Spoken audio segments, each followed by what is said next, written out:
تازه‌ترین تحولات تاجیکستان و جهان را از برنامه اخباری آزادی تقدیم شما میکنیم. سلام بینندگان عزیز، امروز 10 فوریه این موضوع ها را به بررسی گرفته ایم. یوریش به کلوبی مژزن‌ها. نیروهای نظامی در سنت پتربورگ مژزن‌های مهاجر را با یاری بلغه و اتوماتیک کلاشنیکوف به زمین خواباندند.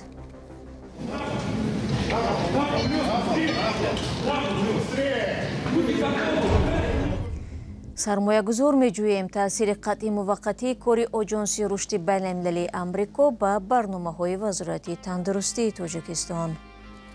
چی کارهایی که یک جای با ما تشکیلات کردگی بودیم حرکت میکنیم که نسبت به سالهای پیشین فعالیت در همین سمت پس نشود. و مقامات تاجیک اصرار می‌ورزند که طبق معیارهای تاجیک استاندارد در مواد غذایی تاجیکستان روغن نخل وجود ندارد، اما تحقیق خبرنگاری رادیو آزادی واقعیت دیگر را نشان می‌دهد.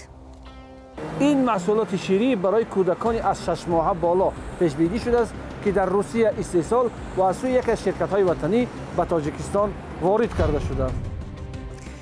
در پی یک عملیات در کلوب مژزنان در سنت پتربورگ که میان مهاجران معروف بوده است، به دست 12 ورزشگر دعوتنامه به کمیسریت حربی سپرده شده است. رید آخر هفته گذشته و در ساعت برگزاری تمرین صورت گرفته. نظامیان با بلغه و اتومات مسلح بودند.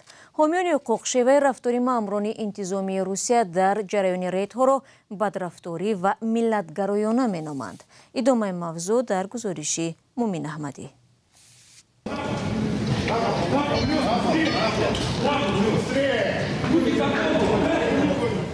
پلیس سنت پتربورگ همراه نیروهای راستگواردیا به یکی از کلوب‌های ورزشی مهاجران که در یک مرکز تجارتی فعالیت می‌کرد مهمان شدند.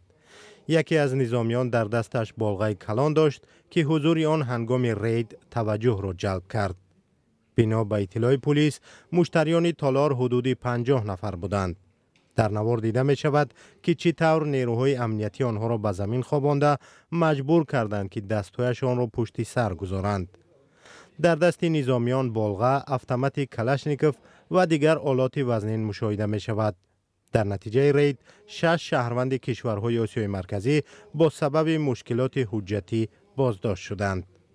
گفته می شود که در میان بازداشت شدگان مهاجران نیز بودند که چند پیش شهروندی روسیه را گرفته ولی خود را در قید حربی نگذاشتند. با آنها دعوتنامه برای حاضر شدن به کمیسریت حربی سپرده شده است.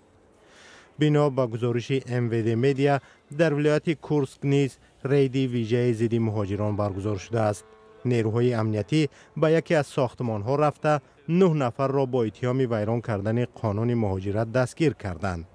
در خبر اشاره به شهروندی آنها نشده است، اما در نوارها دیده می شود که دست کم 2 نفر شناسنامه ترکمنستان دارند. در نتیجه پلیس نسبت 3 مهاجر که اجازتنامه نداشتند پروتکل‌های مأموری ترتیب داده است. 6 نفر دیگر برای فعالیت بدون پتنت به جوابگری کشیده شدند. همه این 9 نفر قرار است از روسیه اخراج شوند. مقامات روسیه هفته گذشته اعلام کردند که تعداد مهاجران غیرقانونی در کشور به 670,000 نفر رسیده است. انتظار می رود روز 13 فوریه در مسکو ملاقات وزیران کارهای خارجه تاجیکستان و روسیه سیراج‌الدین مهرالدین و سرگئی لاوروف برگزار می شود که در آن از جمله موضوع مهاجرت بررسی خواهد شد. رید و تفتیش‌های پیهم در روسیه کار و زندگی زنان مهاجر تاجیک را هم که شمارشان سالهای اخیر طرف بیشتر می شود مشکل کرده است. در ریدهای گذشته چند دفعه دیده شد که پلیس با آنها نیز با تحقیر مناسبت می کند. کمیته کار با زنان تاجیکستان تابستان سال 2024 گفته بود که تنها در نیم سال اول 80,000 مهاجر زنان تاجیک به وطن برگشتند. ولی در نشست مطبوعاتی امروزه این نهاد رهبری آن آمار مربوط به زنان مهاجر را مخفی نامیده است. شهلای عبدالله گزارش دارد. کمیته کار با زنان و ولایت تاجیکستان از اعلان شماره زنان مهاجر خودداری و این آمار را مخفی عنوان کرد. این در حالی است که در گذشته این آمار همه ساله اعلان می شد. عموما مهاجرت اهالی جمهوری تاجیکستان چنانه که همگان اطلاع دارند این معلومات مخفی است و طبق دستور دولت و حکومت مملکت این مسئله مورد کاربری قرار دارد. سران کمیته زنان گفتند آمار دقیق ندارند. کمتر یک دو مسئله ها رو مورد بررسی قرار دارند و ما همین ممکن دقیق انیقش گفته نمیتونیم. بعضی مسئله هایی هست که ممکن ما همین انیقش گفته نمیتونیم و ما شما وای کنید در تماس باشید موقتی ما حتما این مسئله درست وای کرده با شما وای میگیم پیشنهاد میکنیم.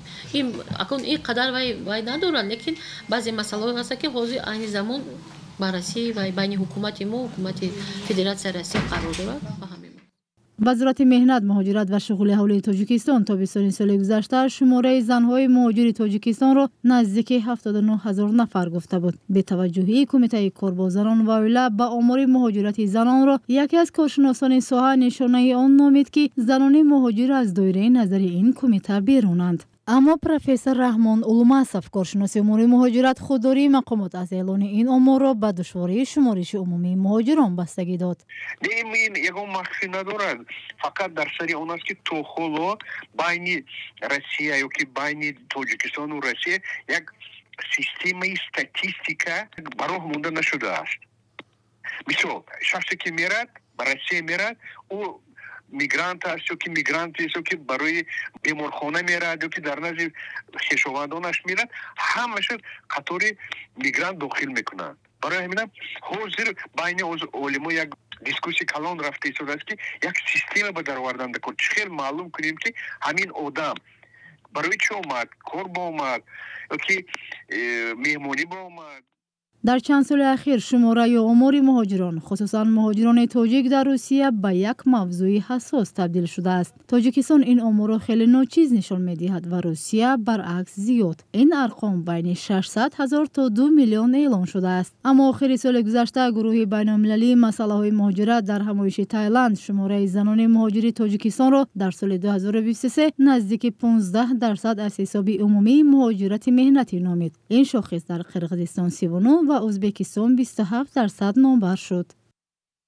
سلام، اگر خط و خبر می‌خواهید ما داریم. نوید بامدادی، سرخط خبرها، اخبار تاجیکستان و جهان، گزارش‌ها و تحلیل‌ها. چی می‌گذرد و چرا؟ دانستن فهمیدن است. ضمیمه یا اپ ما را بگیرید. شما برنامه اخباری رادیو زودی رو تماشا دارید. قطع موقتی کار آژانس رشد بین‌المللی ایالات متحده آمریکا یا خود یوساید که در تاجیکستان نیز طرح‌های زیادی را اجرا می‌کرد، وزارت تندرستی این کشور را در فکر پیدا نمودن مبلغ گذارانی نو انداخته است. یوساید از سال‌های 90 به این طرف به تاجیکستان صدها میلیون دلار کمک کرده است. در نشست خبری وزارت تندرستی تاجیکستان که 10 فوریه در شهر دوشنبه برگزار شد، یکی از موضوعهای اساسی قطع مبلغ گذاری طرح‌های این وزارت از سوی سازمان مذکور بود. براد یوسفی و عبدالغنی عبدالوهاب موضوع را ادامه می‌دهند. با دنبال باز داشتن برنامه‌های آژانس رشد بین‌المللی آمریکا یا خود یوساید، وزارت تندرستی برای طرح‌هایی که از سوی این سازمان دستگیری مالی می‌شدند سرمایه‌گذار می‌جوید. در این باره جمال الدین عبدالله زاده وزیر تندرستی تاجیکستان روز 10 فوریه در نشست خبری نهاد زیر رهبریش اطلاع داد. من فکر میکنم که تو معین کردن این مکانیزم فعالیت تشکیلات یوساید ما با دیگر راه‌ها حرکت میکنیم که یگان مشکلات در همین سمت‌هایی که ما فعالیت میکنیم یگان مشکلات نشود.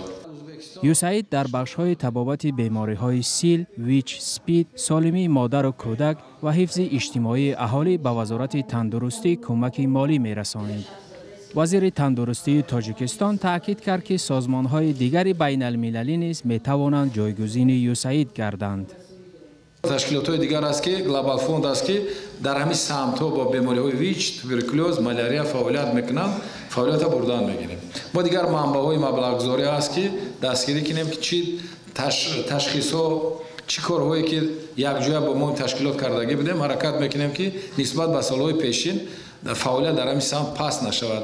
مانوئل میکالر سفیر امریکا در تاجیکستان در پایان سال گذشته ضمن یک صحبت اختصاصی با رادیوی آزادی گفته بود که در طول 30 سال اخیر مردم امریکا به تاجیکستان زیاده از 2 میلیارد دلار در شکل‌های گوناگون یاری رساندند.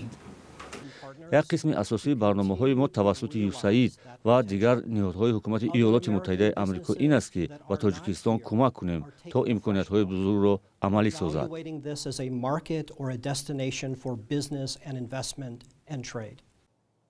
سامانه رسمی یوساید که به گفته سازمان ملل 40% یاری‌های بشردوستانه را در جهان انجام می‌دهد، روز 3 فوریه دستنارس شد. دونالد ترامپ، پرزیدنت نو امریکا، ادعا کرد که آژانسی را یک گروه دیوانه‌های افراطی رهبری می‌کنند.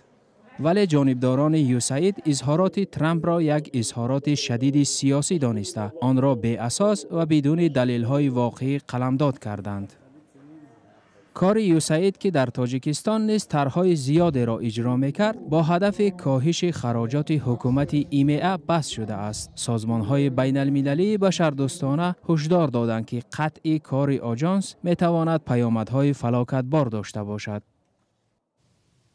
اما برنامه را ادامه می‌دهم. در نشست خبری در دوشنبه پاسخ‌های دوخوره مسئولان آژانسی توجیک استاندارد اویدی در ترکیب غذای کودکانه موجود بودن روغن نخل یا پالما بحث داغ را به میان آورد. خبرنگاران نگرانی کردند که با وجود منع بودن حالا هم در بازار محصولات دارای این روغن فروخته می‌شود. مقامات توجیک این حرف را قبول ندارند. مشاهده همکاران ما ارشاد سلیمانی و امیر ایسویف چی را نشان داد در گزارش آنها یک جای می‌بینیم. روغن نخل و دیگر روغن صغیر، روغن کنجی طبق تراوت رگم تکنیکی در برای خطر محصولات خوراکواری در استفاده بودن آماده کردن محصولات غذایی کودکان ممنوع است. اما مشاهده های خبرنگاران رادیو آزادی در چند مغازه دوشنبه نشان داد خوراک کودکانه دارای روغن نخل کم نیست. این بسته محصولات آمیخته شیرین نوتریلک ساعت 13:37 در یکی از فروشگاه‌های بزرگ شهر دوشنبه خریده شده است. در شرح ترکیب غذایی این محصولات آورده شده است. ترکیبات شیر قاقی به روغن کرده شده، روغن‌های نباتی نخل، نارجیل، سایه و روغن‌های دیگر که تایید می‌کند در ترکیبش روغن نخل یا پالم دارد. این محصولات شیری برای کودکان از 6 ماه بالا پیش بینی شده است که در روسیه استحصال و از سوی یک از شرکت‌های وطنی به تاجیکستان وارد کرده شده است. اما رهبری تاجیک استاندارد قاطعانه میگویند که در ترکیب این محصولات روغن نخل وجود ندارد. در ترکیب نوتریلا روغن پالما نیست. در تاجیکستان بر اساس رگلمنت تکنیکی بی‌خطری محصولات خوراکواری از 30 اپریل سال 2016 استفاده روغن نخل در استحصال خوراک کودکان منع شده است. سال 2016 آژانسی تاجیک استاندارد واردات این روغن را به کشور تماما منع کرده بود. کارشناسان این نهاد آن زمان گفته بودند که صفت روغن تکنیکی پالما از همه نوع‌های روغن پست و ارزانتر است. حرارت بدن آدم 35-36 درجه است، اما این روغن در این درجه در معده انسان حل نمی شود. حالا مسئولان این نهاد میگویند واردات آن دیگر ممنوع نیست ولی به تنظیم آورده شده است. در بسیاری از کشورهای جهان استفاده روغن پالما در صنعت خوراکواری اجازه نیست.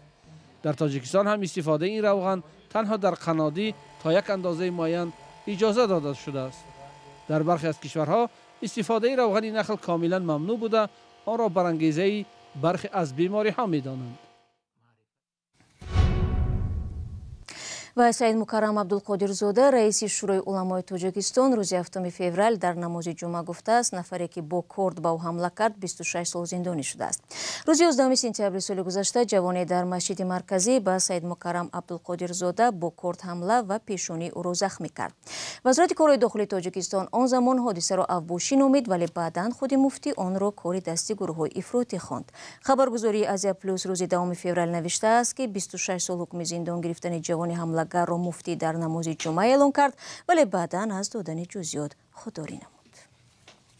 دوستان عزیز برنامه در همین جا به انجام میرسد. تشکر که تا این لحظه ها با ما بودید و خبر و گزارش از این بیشتر رو چون همیشه میتوانید در وبسایت azadi.org و صفحه های رادیو آزادی در فیسبوک، اینستاگرام، ایکس و تلگرام و تیک تاک و یوتیوب دسترس کنید. فردا شما را منتظریم. خود را احتیاط کنید و خدا نگهدار.